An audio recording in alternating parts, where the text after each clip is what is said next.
বর্তমানে এসএসসির খাতা দেখছে শিক্ষকরা, টোটাল 4টা বিষয় যদি শিক্ষক পরীক্ষার খাতায় পায় তাহলে সে পর্যাপ্ত নাম্বার তোমাকে দিবে। দেখো তোমার এই 4টে বিষয় পরীক্ষার খাতায় ছিল কিনা। অবশ্যই সঠিক উত্তর তো থাকবে 4টে বিষয়ের মধ্যে একটা, বাকি 3টা বিষয় অবশ্যই অনেক শিক্ষার্থী রাখে না পরীক্ষার খাতায়, যার কারণে দেখা যায় যে নাম্বার পাওয়ার ক্ষেত্রেও শিক্ষার্থীরা যথেষ্ট পরিমাণে কম পায় এবং শিক্ষকও সেখানে কৃপণতা করে। ঠিক আছে, তো চলো আমি তোমাদেরকে পুরো বিষয়টা এক্সপ্লেন করি। এটা একটা নমুনা খাতা, আগেই বলে রাখছি, কারণ কখনোই শিক্ষা মন্ত্রণালয়ের যে তোমাদের যে পরীক্ষার খাতা এটা দেখানোর কোনো নিয়ম নেই এবং এটা সম্পূর্ণ অবৈধ এবং অনৈতিক। আমরা কখনোই তোমাদের পরীক্ষার খাতা দেখাতে পারবো না। জাস্ট আমি বোঝানোর সুবিধার্থে একটা নমুনা খাতা থেকে তোমাদেরকে বিষয়গুলো উপস্থাপন করছি। এটা একটা বোর্ড পরীক্ষার খাতায়, তবে অনেক আগের, প্রায় 2015 বা 2020-এর দিকের খাতা এগুলো। তো চলো তোমাদেরকে আমি একটু দেখাই যে কিভাবে কি করছে তারা, কিভাবে এখন শিক্ষক পরীক্ষার খাতাগুলো মূল্যায়ন করছে। ফার্স্ট অফ অল যেটা দরকার শিক্ষকের অবশ্যই পরীক্ষার খাতা, সেটা হচ্ছে সঠিক উত্তর। অবশ্যই তুমি সৃজনশীল লিখছো, তুমি ইংরেজি লিখছো, যাই লিখছো না কেন তুমি সঠিক উত্তর লিখছো কিনা এটা অনেক ইম্পর্টেন্ট। যদি তুমি সঠিক উত্তর লেখো সেখানে তোমার মার্ক পাওয়ার সম্ভাবনা সবচেয়ে বেশি, মানে সর্বোচ্চ নম্বর তুমি পেতে পারো।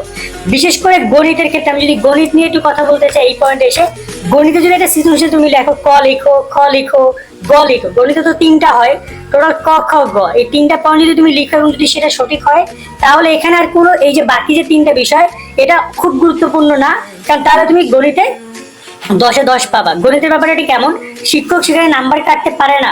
শিক্ষক কথা হচ্ছে যদি শিক্ষার্থী হাতে লাগে খারাপ হয়, শিক্ষক যদি অনেক ঝামেলাও করে না কেন, বাট তার অ্যান্সার সঠিক হয়, সে যদি পরিপূর্ণভাবে সবকিছু লিখে থাকে সে মার্ক পাবে এবং 10-এ 10 পাবে।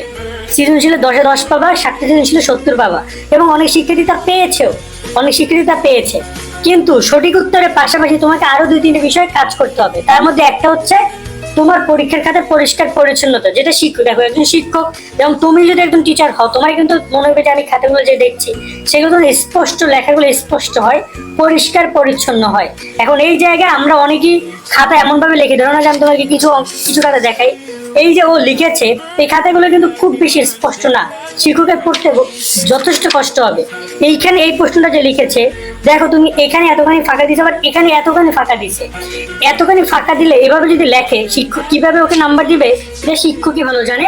তো দেখা যায় সেখানে শিক্ষার্থী নাম্বার কম পাইতে পারে। পরিষ্কার পরিচ্ছন্নতা অনেক ইম্পর্টেন্ট, তবে বেশি শেষের দিকে সৃজনশীল গুলোর ক্ষেত্রে একটু ঝামেলা হয়, এটা আমি বিশ্বাস করি। তবে তোমাকে যেটা করতে হবে স্পষ্ট লিখতে হবে, এবং হাতে লাগায় খারাপ হইতে পারে কিন্তু কাটাকাটি করা, অনেকে দেখা যায় যে অতিরিক্ত কাটাকাটি করো, অতিরিক্ত জ্ঞান, মানে একটু ফাঁকা রেখে যদি প্রশ্নটা লেখো খুবই ভালো হয়।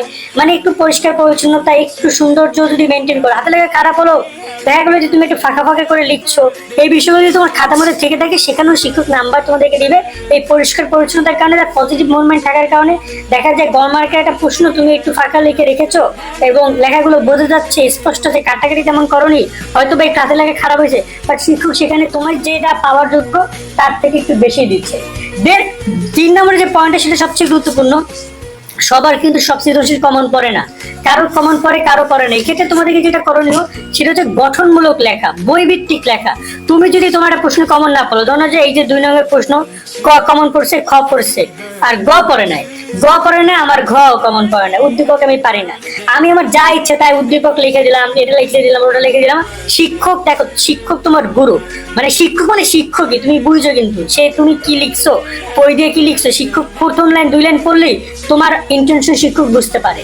তো কখনোই শিক্ষক দেখা যায় তোমার উল্টাপাল্টা জায়গায় শিক্ষক কখনো মার্কিং করবে না, এবং দেখা যায় গঠনমূলক তুমি না লিখলে বা বইয়ের তথ্য না লিখলে তোমাকে সেখানে নাম্বার দিবে না। এই স্টুডেন্টটা লিখেছে দেখতে পাচ্ছ, ও কিন্তু নিয়মগুলো অনুসরণ করছে, যে একটু ফাঁকা দিয়েছে, এটা একটা আদর্শ সৃজনশীল খাতা যদি বলতে চাই, এটা একটা আদর্শ সৃজনশীল লেখার নিয়ম। দেখতে পাচ্ছ, ক লিখেছে ফাঁকা দিয়েছে, খ লিখেছে ফাঁকা দিয়েছে, গ লিখেছে একটা প্যারা দিয়েছে, দেন 2টা প্যারা, দেন 3টা প্যারা, এভাবে লিখেছে। এইখানে ও 10-এর 10 পাওয়ার যোগ্য, কম বেশি হতো অ্যান্সার গুলো তখন আলাদা একটা ব্যাপার। এবং এই যে আন্ডারলাইন করে দিয়েছে এই বিষয়গুলো অনেক ইম্পর্টেন্ট, নিয়মের মধ্যে পড়ে। এবং গঠনমূলক লেখা থাকলে, ধরুন যে ভুল প্রশ্ন তুমি লিখছো, তোমার প্রশ্ন কমন পড়ে না, কিন্তু তাও তুমি যা লিখছো বইয়ের তথ্যগুলো লেখো, বইয়ের কথাগুলো যদি তুমি লিখে আসো সেখানে শিক্ষক নাম্বার দেবে। এখন অনেকে দেখা যায় আড্ডুম বাড্ডুম ঘোড়ার ডুম সাজে লিখে আসছো, সেগুলোতে শিক্ষক কখনোই মার্ক দিবে না, বা দিলেও শেষের দিকে এসে যখন তারা নম্বরগুলো যোগ করবে যে তুমি কত কত পাইছো, যদি শেষের দিকে এসে নাম্বার দেখে যে একজন একের কারণে ফেল করছো, তখন ওই পয়েন্টে গিয়ে তারা কিছু নাম্বার দিতে পারে, আবার নাও দিতে পারে। ম্যাক্সিমাম শিক্ষক যে নাম্বার আবার দেয়, আবার অনেক শিক্ষক আছে যে একবার খাতা দেখছে, ওখানে আর দ্বিতীয়বার মূল্যায়ন কখনো শিক্ষক করে না। আর 4 নম্বরের যে বিষয়টা সেটা হচ্ছে লেখার পরিধি। দেখো তুমি কতটুকু কি লিখছো এই জিনিসের উপর শিক্ষক নাম্বার প্রদান করে। অনেকে বলতে পারে যে তুমি অল্প লিখলেও নাম্বার পাবা, এগুলো ভুল। কেন দেখো 1 মার্কের জন্য তুমি এইটুকু লিখছো পারফেক্ট, 2 মার্কের জন্য এইটুকু লিখছো একটু কম হয়ে গেছে, একটু লিখলে ভালো হইতো। বাট যদি তোমার এইটুকুর মধ্যে অ্যান্সার হয়ে যায় তাহলে ঠিক আছে, এইটুকুর মধ্যে তুমি অ্যান্সার দিতে পারো।